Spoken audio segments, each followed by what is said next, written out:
Question 10. Now, a classic algebra question. You really must be able to do this, particularly the expanding and simplifying bit. So remember, expanding just means getting rid of the brackets. So you multiply out. X times x is x squared, and x times 2 is 2x. So x squared plus 2x. Now, part B is really just a couple of these and a bit of gathering together, the simplifying afterwards. So expand, get rid of the brackets, that's step 1. 3 times y and 3 times 2, 4 times x and 4 times minus 1 gives you 3y plus 6 plus 4x minus 4. So that's expanding. Simplifying is just gathering up the like terms. So you gather up together the bits which are similar. So x's, well, we've only got the 4x. Y's, we've only got the 3y. But normal numbers, we've got a 6, take away 4, which is plus 2.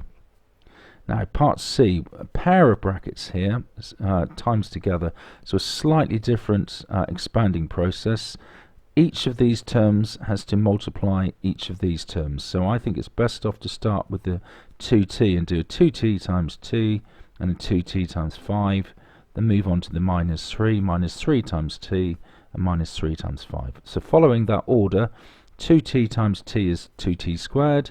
2t times plus 5 is plus 10t, minus 3 times t is minus 3t, and minus 3 times plus 5 is minus 15. Simplifying is similar to up here, you just gather the bits which are similar. So we've only got 2t squared, we've only got the minus 15, but of the normal t's we've got 10t take away 3t, which is plus 7t. Now, factorizing, a bit trickier. This is the opposite operation. This is popping the brackets back in. So you've got to look at each term and decide what's the biggest amount you can take out. So fully gives you a clue. There's going to be 2 numbers to take out, 2 digits to take out. So start off with the normal numbers. What's the biggest number that goes into 8 and 12? That's 4. That's the biggest factor of 8 and 12. What's the biggest factor of a squared and a? So the biggest number of a's that goes into both, well, that will be a single a. So 4a, open bracket. And then consider this sort of expanding side of things. 4a times what gives you 8a squared? Well, we needed 2 here to give our 4 2's are 8. And we did another a here to give us that a times a is a squared. 4a times 2a is 8a squared. Then get the sign right. Well, it's a plus.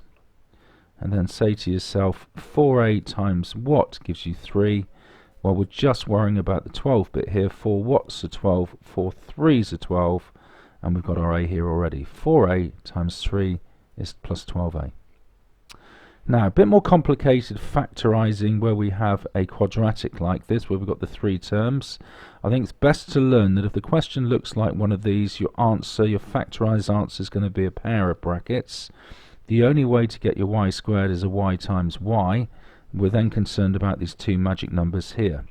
Now, these 2 numbers multiplied together give you the number at the end, the minus 2, yet at the same time added together give you the number in front of the y term.